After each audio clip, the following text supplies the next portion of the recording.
जावेद अख्तर साहब से मैं गुजारिश करूंगा कि सबसे पहले आप आएं और साझा करें आज की इस मोमेंट्स को। ज़रा तालियां आप लोग ज़ोरदार बजा दीजिए हमारे इतने मायनाज शायर। और सबसे बड़ी बात यह है कि बचपन में इनका नाम जादू रखा गया था इनके वालिद साहब ने, और इन्होंने पूरी दुनिया में अपनी कलम का जादू जगाया। आदरणीय जावेद अख्तर साहब, तो एक बार खड़े होकर आइए हम इस्तकबाल करें तालियों के साथ जावेद अख्तर साहब का।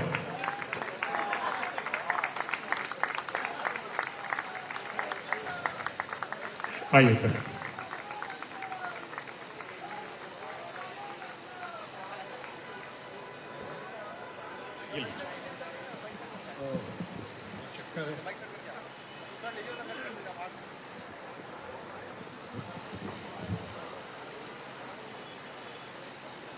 इतनी देर में इतने फूल और इतनी शॉलें देख के आप लोग थक गए होंगे, ऐसा मुझे विश्वास है। लेकिन क्या करें, यही रीत है। जो भी फंक्शन होता है, आधा फंक्शन शॉल और फूल का होता है, बाकी जो वक्त बचता है उसमें कुछ दूसरी बातें भी हो जाती हैं। तो मैं बहुत बहुत बहुत आभारी हूँ आप सबका, जिन्होंने मुझे ये इज्जत दी, ये पुरस्कार दिया। इसकी एक अजीब कहानी मेरी ज़िंदगी में है। नीरज जी से क्या मेरा रिश्ता था, क्या मेरा रिश्ता नहीं था, इन दोनों सवालों का जवाब बड़ी मुश्किल से दिया जा सकता है। अजीब अजीब तरह से मेरी ज़िंदगी में वो पिरोए हुए। जब मैं छोटा था, मतलब 10 साल 11 साल का, 51-52 की बात कर रहा हूँ। लीजिए क्या क्या लगाएंगे, चाहते क्या है? अच्छा, तो अलीगढ़ में था। इतना छोटा था कि अलीगढ़ का जो गर्ल्स कॉलेज था, बड़ा कंजर्वेटिव गर्ल्स कॉलेज था। मैं अंदर हॉस्टल्स में भी जा सकता था, जाहिर है बहुत छोटा ही हूँ। और वहाँ जब कवि सम्मेलन होते थे तो नीरज जी जो थे वो वहाँ के सुपरस्टार होते थे। और ये जो आपने उनके सुने हैं, कारवां गुजर गया, बाहर देखते रहे, वो बाहर देखते रहे, ये सब मैंने उनसे सुना अपने बचपन में। अब उसके बाद जब मैं थोड़ा बड़ा हुआ तो भोपाल आ गया। भोपाल में नीरज जी की कमाल की फॉलोइंग थी। एक ख़ास फैमिली थी, मल्होत्रा फैमिली, जहाँ जो फादर थे वो समझिए हेड ऑफ बैंक थे, सीईओ थे या जनरल मैनेजर थे, वो तो डेजिग्नेशन मुझे नहीं मालूम। पंजाब नेशनल बैंक के उनकी 2 बेटियां 2 बेटे थे। उन लोगों से मेरी दोस्ती थी। नीरज जी आते थे तो वहीं ठहरते, तो अब वहाँ उनसे भेंट होने लगी और उनसे मिलता था जाके। मैं कॉलेज में तब पढ़ता था। उसके बाद मैं मुंबई आ गया। मुंबई में फिर नीरज जी भी आ गए, फिर यहाँ उनसे मिलता था। फिर कभी कभी, मैं तो जाता नहीं हूँ ज़्यादा ये मुशायरों में, कवि सम्मेलनों में, इसलिए कि मेरी पोइट्री इस काबिल है ही नहीं कि मुशायरों में और कवि सम्मेलनों में सुनाई जाए, तो ज़रा बोरिंग चीज़ है। मगर कभी कभी जाना पड़ता था, तो वहाँ नीरज जी से मुलाकात होती रहती थी और उन्होंने हमेशा मुझे याद रखा बचपन से लेकर। तो एक अजीब सा रिश्ता है जो एक मोन्टाज की तरह, कि थोड़े थोड़े दिनों बाद कहीं टच हो रहा है, फिर अलग हो जाते हैं, फिर मिलते हैं। मेरी ज़िंदगी में सिर्फ 2-3 आदमी रहे हैं जिनके मैं पैर छूता और छूता हूँ, उनमें से एक नीरज जी।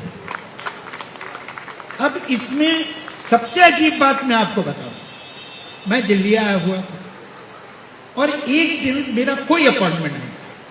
यहाँ पर उनके परिवार के लोग बैठे, वो इस बात की गवाही देंगे, और इन लोगों के पास भी वो तस्वीरें हैं और मेरे पास भी हैं। न जाने क्यों मुझे ख्याल आया कि बहुत दिन हो गए उनसे मिले हुए और उनसे मिलना चाहिए। अब दिल्ली और अलीगढ़ में 88 माइल्स का डिस्टेंस, तो मैंने कार ली और मैं चला गया और जाके सीधे उन्हीं के घर गया। वहाँ दोपहर गुजारी, वहीं खाना खाया उनके साथ तस्वीरें वस्वीरें भी हुई और फिर मैं शाम को आ गया वापस। कोई मतलब नहीं था मिलने का। और 88 माइल जाके ये क्यों दिल चाहा था मुझे मालूम नहीं। और ये ऐसा लगता है ना कहानी सी लगती है, मगर अच्छी बात यह है कि यहाँ परिवार के लोग मौजूद हैं जिन्हें मालूम है ये, जिनके पास वो तस्वीरें हैं जब मैं आया था। और उसके ही महीने 1.5 महीने बाद वे दुनिया से चले गए। ये अजीब सा रिश्ता था भी और नहीं भी था, नहीं था मगर था। शायद एक बात जो मेरे दिल में उनकी इज्जत, नीरज जी हिंदुस्तान के शायर और हिंदुस्तानी के शायर। देखिए भाषा क्या होती है, भाषा क्या उसकी स्क्रिप्ट है, लिपि है।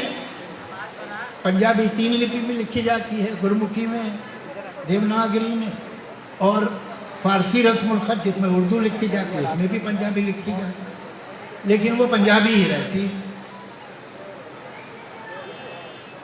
ऐसी कोई खास बात कह भी नहीं रहा हूं, आप फिक्र मत कीजिए, बल्कि आप बची गई। जी अभी हम लोग पोस्टर पे देखते हैं KUCH HOTA HAI कुछ होता है, तो ये लिखा है, हम लोग इसे इंग्लिश कहते हैं, लेकिन ये इंग्लिश भी नहीं है, रोमन है। ये रोमन स्क्रिप्ट है, लैटिन है। तो क्या ये इंग्लिश है या लैटिन है? नहीं। तो इसके मतलब है कि लिपि जो है वो जबान नहीं है। तो फिर क्या जबान शब्दावली है? तो मैं ये कहता हूं कि ये कोर्टयार्ड वाइड है। तो मैंने 4 शब्द बोले, ये कोर्टयार्ड वाइड है। 2 इंपॉर्टेंट वर्ड जो है वो कोर्टयार्ड और वाइड है। तो क्या मैं इंग्लिश बोल रहा हूं? क्यों इंग्लिश क्यों नहीं बोला? एक फटीचर था, ये उधर लगा, एक मामूली सा है उधर लगा, मगर ये इंग्लिश नहीं है। मैंने किसी और भाषा में अंग्रेजी के 2 शब्द इस्तेमाल किए, अंग्रेजी नहीं बोली। तो फिर भाषा क्या है? भाषा है उसकी ग्रामर, उसका सिंटैक्स। करते रहिए, जब तक मैं खत्म करूंगा तब तक तो हो ही जाएगा कुछ ठीक। आप हिम्मत मत हारिए, बस ये ख्याल रखिए जबड़ा न टूटे मेरा। जी तो भाषा जो है वो उसका ग्रामर, उसका सिंटैक्स। अब हिंदी और उर्दू हो, वाह भाई वाह, क्या बात है, ये तो मेरे चरणों में गिर पा है।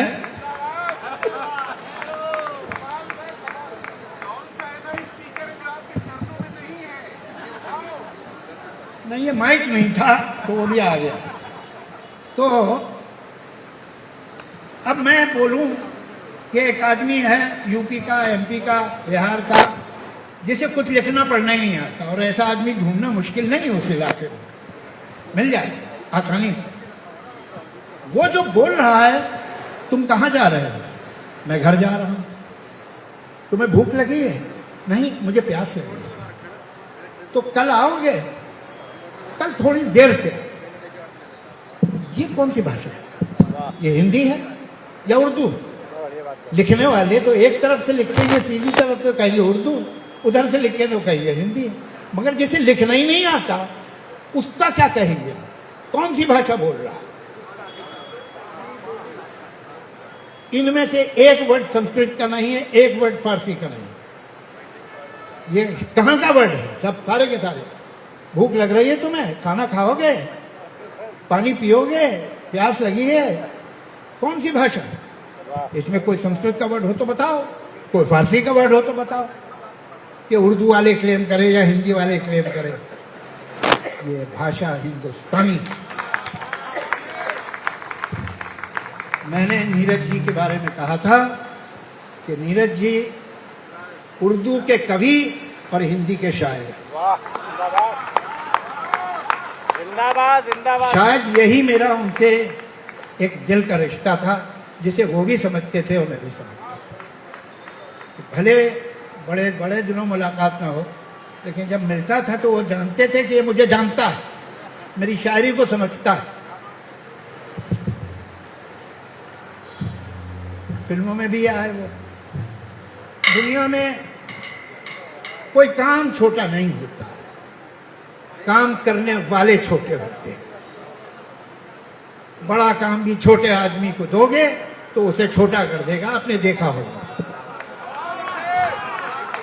और छोटा काम भी बड़े आदमी को दोगे तो उसे बड़ा कर देगा। अब बड़ा कैसे हो फिल्म का काम? फिल्म जो है आप सर्टिफिकेट पे कुछ भी लिख दो, ये हिंदुस्तानी फिल्में होती हैं। इसमें हम जो फिल्म के राइटर थे, नीरज जी के पलके बिछा के क्यों लोगों ने स्वागत किया कि वो तो हिंदुस्तानी ही के राइटर थे। आज से 70 साल पहले आदमी लिखता है, कारवां गुजर गया गुबार देखते रहे। उनको ये डर नहीं लगा कि कारवां कहां से आया और गुबार किधर जाएगा।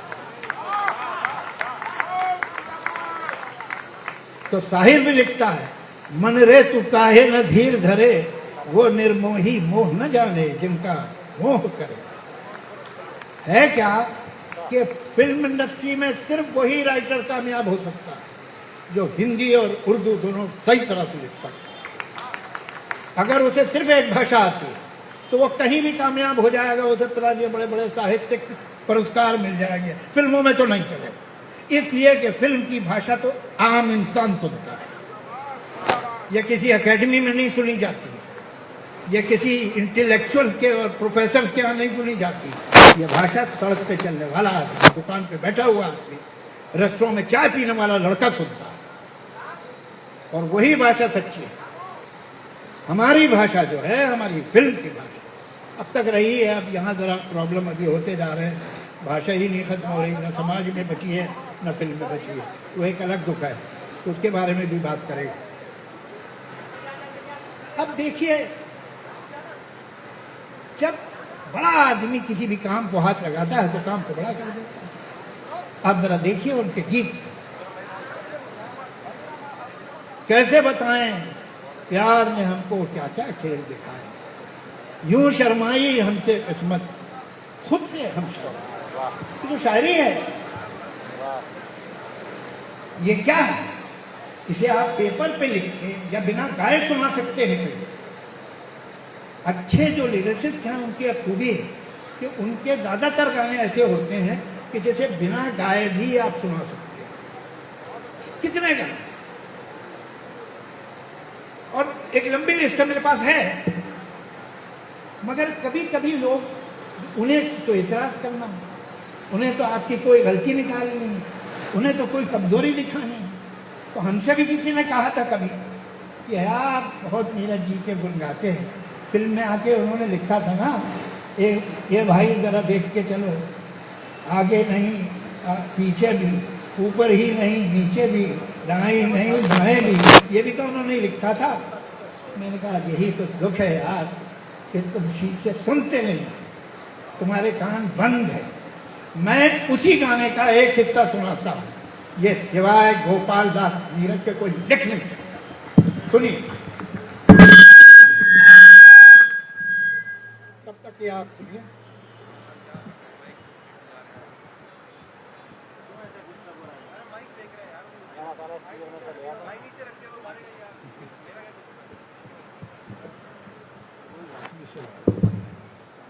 अरे कीर्ति, ये मीरा, मीरा,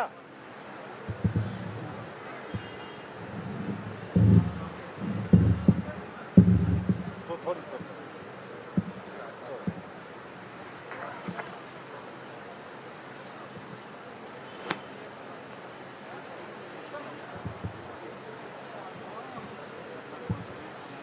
हाँ, कि कहता है कि ये दुनिया एक सर्कस है जहां, अब पोइट यहां से शुरू कर रहा हूं, ऊपर तो है लंबा, जहां रिंग के मास्टर को कोड़े ऊपर से नीचे और नीचे को ऊपर जाना पड़ता है। कोड़ा जो भूख कोड़ा,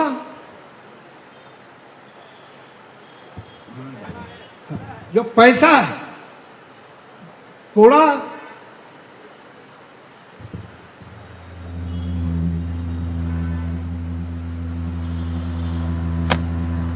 कोड़ा जो वक्त किस्मत है, तरह तरह के नाच दिखाना पड़ता है, बार बार रोना और गाना पड़ता है, हीरो से जोकर बन जाना पड़ता है। कोड़ा जो भूख है, कोड़ा जो पैसा है, आप उस पे नाचते हैं। कोड़ा जो किस्मत, ये लिख सकता है तो बंद, तो है क्या? हम लोग को तरह तरह की सिचुएशन होती है, लेकिन वहीं दिखाई दे जाता है कि शायर की सतह क्या है, शायर का कद क्या है। और ये पॉपुलैरिटी बहुत कम लोगों को मिली है, जैसी नीरज जी को मिली। उसकी वजह ही है कि वो ज़बान बोलते थे, वो ज़बान लिखते थे जो आम आदमी की ज़बान है, जो समझता है। एक आप उनकी कहाँ, उन्होंने 19 बरस की उम्र में पहली किताब लिखी, 22 की बरस में थी, 23 बरस की उम्र में थी। By the time he was 23, उनके 3 संकलन आ चुके। वहाँ से लेकर कुल मिला के 17 के करीब हैं। आप एक उनका ऐसा गीत या उनकी ऐसी कविता या उनकी गज़लें भी बहुत लिखी उन्हें, नहीं बता सकते जो ऐसा लगे कि ये तो भाई बड़े ऊपर बैठ के उन्होंने आम आदमी से रिश्ता तोड़ के लिखी। नहीं, तो मुझे ऐसा लगता है कि अगर हमें उन्हें वाकई कोई श्रद्धा देनी है, अगर वाकई उनका सम्मान हमारे दिल में है, तो हम उस ज़बान को जिंदा रखें जो नीरज की ज़बान थी।